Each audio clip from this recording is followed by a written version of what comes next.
Hi friends, ಎಲ್ಲರಿಗೂ ನಮಸ್ಕಾರ. ಇವತ್ತಿನ ರೆಸಿಪಿ ಕಾಯಿ ಸಾಂಬಾರು ಹೇಗೆ ಮಾಡೋದು ಅಂತ ನೋಡೋಣ. ತುಂಬ ಚೆನ್ನಾಗಿರುತ್ತೆ, ಬೇಗನೆ ಮಾಡ್ಕೋಬೋದು. ಮನೆಗೆ ಯಾರು ನೆಂಟರು ಬಂದಾಗ ಬೇಗನೆ ಮಾಡ್ಕೋಬೋದು. ಸಾಂಬಾರು ಏನೇನು ಬೇಕೋ ನೋಡ್ಕೊಳ್ಳೋಣ.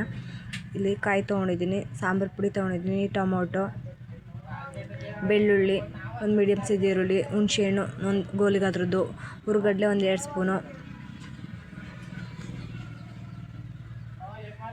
ಕೊತ್ತಂಬರಿ ಸೊಪ್ಪು, ಒಗ್ಗರಣೆಗೆ ಜೀರಿಗೆ, ಸಾಸಿವೆ, ಒಣಮೆಣಸಿನ್ಕಾಯಿ, ಈರುಳ್ಳಿ, ಕರಿಬೇವಿನ ಸೊಪ್ಪು, ಒಂದು ಮಿಕ್ಸಿ ಜಾರ್ ತೊಗೊಂಡು ಮಿಕ್ಸಿ ಜಾರಿಗೆ ಟೊಮೊಟೊ, ಈರುಳ್ಳಿ, ಹುಣಸೆಹಣ್ಣು, ಹುರುಗಡ್ಲೆ, ಬೆಳ್ಳುಳ್ಳಿ ಸೇರಿಸ್ಕೊಳ್ಳೋಣ.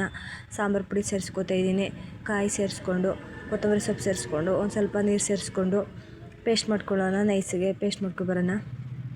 ಈ ಥರ ಪೇಸ್ಟ್ ಆದರೆ ಸಾಕು. ಈಗ ಒಂದು ಸ್ಟವ್ ಮೇಲೆ ಒಂದು ಪಾತ್ರೆ ಇಟ್ಟು, ಪಾತ್ರೆ ಬಿಸಿ ಆದಮೇಲೆ ಒಂದು 3 ಸ್ಪೂನ್ ಎಣ್ಣೆ ಸೇರಿಸ್ಕೊತಾ ಇದ್ದೀನಿ. ಎಣ್ಣೆ ಬಿಸಿ ಆದಮೇಲೆ ಸಾಸಿವೆ, ಜೀರಿಗೆ ಸೇರಿಸ್ಕೊತಾ ಇದ್ದೀನಿ. ಒಣಮೆಣಸಿನ್ಕಾಯಿ, ಕರಿಬೇವಿನ ಸೊಪ್ಪು, ಮೀಡಿಯಮ್ ಸೈಜು ಸಣ್ಣ ಕಚ್ಚಿರೋದು ಈರುಳ್ಳಿ ಸೇರಿಸ್ಕೊಂಡು ಚೆನ್ನಾಗಿ ಫ್ರೈ ಮಾಡ್ಕೊಳ್ಳೋಣ. ಈರುಳ್ಳಿದು ಹಸಿ ಸ್ಮೆಲ್ ಹೋಗ್ಬೇಕು, ಅಲ್ಲಿವರೆಗೂ ಚೆನ್ನಾಗಿ ಫ್ರೈ ಮಾಡ್ಕೊಳ್ಳೋಣ. ಈ ಥರ ಫ್ರೈ ಮಾಡ್ಕೊಂಡಿದ್ದಾಗಿದೆ. ಈಗ ರುಬ್ಬಿರೋ ಮಸಾಲ ಸೇರಿಸ್ಕೊತಾ ಇದ್ದೀನಿ. ಖಾರ ಸೇರಿಸ್ಕೊಂಡು ಒಂದು ಸಲ ಮಿಕ್ಸ್ ಮಾಡ್ಕೊಳ್ಳೋಣ. ಮಿಕ್ಸ್ ಮಾಡಿಕೊಂಡು ಇದು ಮಸಾಲೆ ಎಲ್ಲ ಚೆನ್ನಾಗಿ ಬೇಯಬೇಕು. ಒಗ್ಗರಣೆಲೆ ಒಂದು ಪ್ಲೇಟ್ ಮುಚ್ಚಿ ಚೆನ್ನಾಗಿ ಬೇಯಿಸ್ಕೊಳ್ಳೋಣ. ಈ ಥರ ಬೇಯಿಸ್ಕೊಂಡ್ರೆ ಸಾಕು. ಈಗ ಬೆಂದಿದ್ದಾಗಿದೆ. ಈಗ ಒಂದು ಸಲ ಮಿಕ್ಸ್ ಮಾಡ್ಕೊಳ್ಳೋಣ. ಮಿಕ್ಸ್ ಮಾಡ್ಕೊಂಡು ಜಾರ್ ತೊಳೆದು ನೀರನ್ನು ಕೂಡ ಸೇರಿಸ್ಕೊಳ್ಳೋಣ. ನೀರನ್ನು ಕೂಡ ಸೇರಿಸ್ಕೊಂಡು ನಮಗೆ ಸಾಂಬಾರು ಎಷ್ಟು ಬೇಕು ನೋಡ್ಕೊಂಡು, ಸಾಂಬಾರು ತಿಕ್ನೆಸ್ ನೋಡಿಕೊಂಡು ನೀರು ಸೇರಿಸ್ಕೊಂಡು ಒಂದು ಸಲ ಮಿಕ್ಸ್ ಮಾಡ್ಕೊಳ್ಳೋಣ.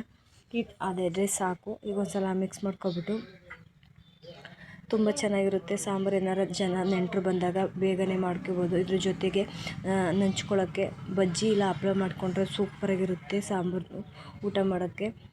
ರುಚಿಗೆ ತಕ್ಕಷ್ಟು ಉಪ್ಪು ಸೇರಿಸ್ಬಿಟ್ಟು ಮುಚ್ಚಳ ಮುಚ್ಚಿ ಒಂದು ಕುದಿ ಬರಲು ಬಿಡೋಣ. ಈಗ ಒಂದು ಕುದಿ ಬಂದಿದ್ದಾಗಿದೆ. ಈಗ ಒಂದು ಸಲ ಮಿಕ್ಸ್ ಮಾಡಿಕೊಂಡ್ರೆ ಲಾಸ್ಟಿಗೆ ಕೊತ್ತಂಬರಿ ಸೊಪ್ಪು ಸೇರಿಸ್ಕೊಂಡ್ರೆ ಕಾಯಿ ಸಾಂಬಾರು ರೆಡಿ ಆಗುತ್ತೆ. ತುಂಬ ಚೆನ್ನಾಗಿರುತ್ತೆ. ಮನೇಲಿ ಏನೂ ತರಕಾರಿ ಇಲ್ಲ ಅಂದಾಗ ಈ ಥರ ಬೇಗನೆ ಮಾಡ್ಕೋಬೋದು. ಮನೆಗೆ ನೆಂಟರು ಬಂದಾಗ ಈ ಥರ ಮಾಡಿ ಊಟ ಬಡಿಸ್ಬೋದು. ತುಂಬ ಚೆನ್ನಾಗಿರುತ್ತೆ. ಇದ್ರ ಜೊತೆ ಬಜ್ಜಿ ಹಪ್ಪಳ ಇದ್ದರೆ ಸೂಪರಾಗಿರುತ್ತೆ ಸಾಂಬಾರು. ಈ ವಿಡಿಯೋ ನೋಡಿದ ಮೇಲೆ ಒಂದು ಸಲ ಟ್ರೈ ಮಾಡಿ, ಹೇಗಿದೆ ಅಂತ ಕಮೆಂಟ್ ಬಾಕ್ಸಲ್ಲಿ ತಿಳಿಸಿ. ತುಂಬ ಚೆನ್ನಾಗಿರುತ್ತೆ ಸಾಂಬಾರು. ಏನು ತರಕಾರಿ ಏನು ಖರ್ಚು ಇರಲ್ಲ, ಬೇಗನೆ ಮಾಡ್ಕೋಬೋದು ಈ ಸಾಂಬಾರು. ನೀವು ಒಮ್ಮೆ ಟ್ರೈ ಮಾಡಿ. ಈ ವಿಡಿಯೋ ಇಷ್ಟ ಆಗಿದೆ ಲೈಕ್ ಮಾಡಿ, ಸಬ್ಸ್ಕ್ರೈಬ್ ಮಾಡಿ, ಶೇರ್ ಮಾಡಿ, ಸಪೋರ್ಟ್ ಮಾಡಿ. ಮತ್ತೊಂದು ವಿಡಿಯೋ ಜೊತೆ ಸಿಗೋಣ. Bye bye, take care.